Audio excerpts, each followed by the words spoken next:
Namaskar, ma'am. My question is, you are such a great actress. In fact, your whole family is in this field.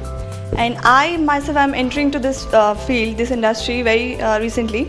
I did one movie only. So I need some tips so that I can go ahead in this industry. I can get more and more success, and I can make my audience to feel like you are getting the response right now. I really need your tips. If I understand your question correctly, you're asking me how to go about. I think image is built over a long time. It takes 1 second to break your image. I mean, I can do it. If I do something terribly unacceptable to everybody, I will lose the respect. And the more people respect you, the more shocked they are, But so I think, but the image over the long run, people see the choices you've made in life, Because our life is an open book, and people see the choices, and then they have a certain opinion of you. So I would say to begin with hard work, a lot of focus, a language, because nowadays, of course, people don't, learning the tricks of the trade is more important than learning the trade itself. And I don't believe in that. Of course, you can be very lucky, but if you really want to stay there, and when the opportunity comes, if you want to really make full use of it, you have to know your trade, you have to know your job. So be ready, and as you see in films, dancing is important, singing is important, and the language is very important. Today, Hindi, I feel sometimes very handicapped because I speak Bengali, I speak English. My Hindi, because in Bengali, as all of you know, there is no gender, so khirki khulti hai, khulta hai, So the writers pull their hair out because I speak in one gender. So Hindi language. So this is the way forward, because if you're having an all-India vision in mind, you have to plan it accordingly. In fact, we had heard you also wanted to be a dancer initially. Is that true? Yes, because I grew up in a Tagore household, and Shantiniketan was our, where we had to go, our Mecca. So dancing and art. And then Ray happened, and I was hijacked. My question is there an equality of wage in the industry?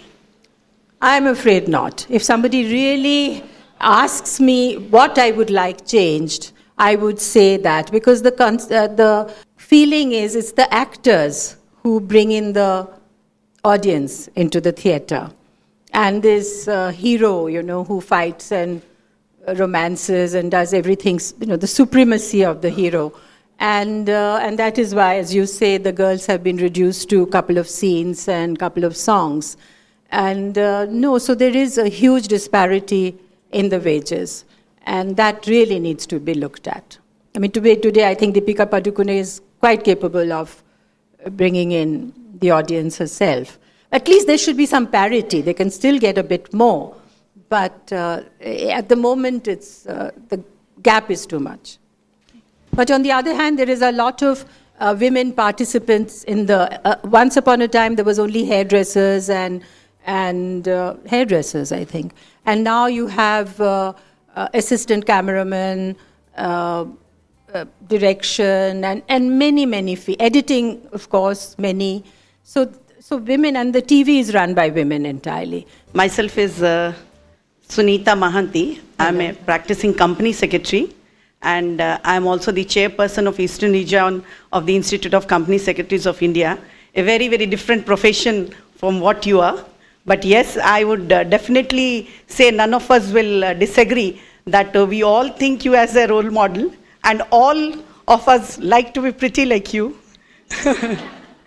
And gosh, I was really surprised at the age of 70. I would request everyone to again give a big round of applause to ma'am. Thank you. For our ageless beauty. Thank you. Ma'am, it is just a general question that more and more girls of now, today, are aspiring to be actresses. Even my daughter says so. मैं बड़ी होके Deepika बनूंगी. So, what are the cautious steps they have to take, and how do they take themselves? You see, this is the problem, because the perception out there is that to be an engineer, you have to learn certain things. To be a musician, you have to put in that much work. So everybody feels that it's quite easy to be, film does not require any preparation. You just have to look pretty, do your hair, and just go out there. But I don't think it's like that. I mean, you can perhaps get one film like that. But I think it requires much more than that. And it requires very stable thinking. So I most certainly feel that one should, because there is no thingamajig to education, so you have to be educated, at least do till graduation and then enter films, because that time is very necessary for a person to grow up and to be grounded, and then enter films, because then you will not be used by others. You will set the tone yourself. You will do what you want to do. So you'll have a vision. You will know how to plan your career. So like Deepika also started around 21-ish. So I think that is the sort of time one should start after finishing college. And there's no caution. I'm not a great believer in caution. I think you have to be a little risk taker. You have to see the opportunities. Which you have been. And you have to, go out there. So, but no, be alert and prepare yourself. Don't look for shortcuts. Don't use this. Don't play this feminine card. I don't believe in that. Just beauty and batting your eyelids. These are, I think, on merit.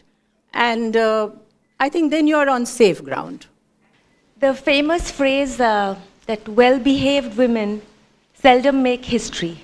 How true is this, and would you connect with it? Well-behaved by whose standard? Yeah. So you see, it's the patriarchy has settled, there are some standards there. And anybody who goes against that is badly behaved. So sometimes there is how you should dress. Now, who stipulates all these rules? The society does. And the society is controlled by men. So like just the other day I was reading, like Khap Panchayat has changed a little bit. They decried, they said, if somebody kills in the name of all that, they're having rethink, which is a very good thing, maybe for the wrong reasons, for political aspirations, whatever. But at least it's a good thing that they've got. But there's a girl there who wanted to study for engineering next door in Jind. And she wasn't allowed to go because they shamed her, saying, because when she was arguing, they said, अच्छे बच्चे ऐसे ऊंचा नहीं बात करते हैं बड़ों से. So obviously she's badly behaved. So they shame you into thinking that you're badly behaved. Because the moment you speak up for your rights, you're badly behaved. I did go through some negative reporting, etc., because I didn't conform to those values. What I was then, I am now. But because I was doing that for the first time, it raised a lot of eyebrows. The fact that I was not chaperoned. Like in Kashmir Ki Kali wrap-up party, Robert Dance Master came and asked me for a dance, so I got up and danced with him. And I never heard the end of it from Shakti Samanta that heroines don't dance, They dance on the screen, but in real life they just sit quietly and sip Coca-Cola. That was the way, that was good behavior. And dancing was not. You talked only to your hero and your producer and director. Even the cameraman didn't sit down. They were on the periphery of our vision. So you didn't interact with anybody and you just talked to your mother. So so in that scenario, if I went and talked to people, it was bad behavior. So depends who sets that behavior pattern. And if you actually accept that, then yes. But if you don't, if you think this is, I'm asking for my right, I'm not raising my voice, I'm not insulting anybody.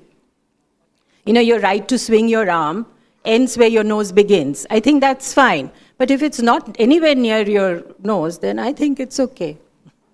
I think we'll end the session with that, but I would just like to just say, you've just said that, who's set it, that's very important. So, my last question to you, we'll end it on that note, is what role do you think men have to play in women empowerment? I am a feminist, but I do not, I have never excluded men. I've never said a woman can do it alone. I think men have a very, very important, even in our advocacy, when we go to the villages and talk, and we are always asking for men, like in the sterilization thing. It's the onus in everything has always been on the women, whether it's much easier for the men, but somehow they don't. So of course we need men's participation, and I feel that there are these two pillars in human life, which is the breadwinning and the caregiving. And only when these two pillars have equal value, then we will have parity. This is what Anne Marie Slaughter said, and I'm quoting her actually. And caregiving is a very, very important function, and so is breadwinning. And at the moment, we equate breadwinning with men and caregiving with women. So this role playing can't be very rigid, and it has to permeate and relax. So if we have housewives, we must have house husbands, people who help you. Now this is like, even women buy into that. That's the problem. We ourselves, like all of us, celebrate Karwa Chauth and Bhai Dooj and all. These are all patriarchal construct, and it becomes huge holidays and events and all that. Fasting for a man, and everything is, anything that happens is nothing to do with your relationship. It is something external, like horoscopes, and then you're fighting, the mother-in-law and daughter-in-law fighting for the man, the single breadwinner, and but everything is blamed on outside factors and never on the man. So all these things are a construct, and you have to step outside of the contrast. Women themselves are part of that construct. They think this is right. And it's like clothes being handed down. These mindsets are being handed down, which are not even questioning the mindset. This is not being combative or confrontational. You have to do all these things, but at least understand what the motive is, So it is that is what you need to challenge, and that is what you need to understand, not through confrontation, through dialogue, through talking to your partner and saying that I've come back from work, today help me. Like when we do some research, when we go from, a lot of my NGO friends, when they talk to various people, they say, like household activities, electricity, blah, blah, in some research you have to understand the water, etc. So everything the man answers, when you ask about domestic help, he says, now you talk to my wife, because, So, these are very demarcated. So the men will have to understand change the that caregiving is also very important, and a woman will need, they have a unit. But today, the young boys I've seen are different, and they're really helping their wives in cooking and house cleaning, and which is a very good thing. My son is one of them. Okay. So I feel... that's a discovery. Yeah. So, he gets into in this role-playing mood, and, that's all. Okay. Yeah. So I think, but caregiving and breadwinning has to be valued at the same level. And I think that is a very important, crucial point. Thank you so much, ma'am. Very well said. And once again, would like to thank you.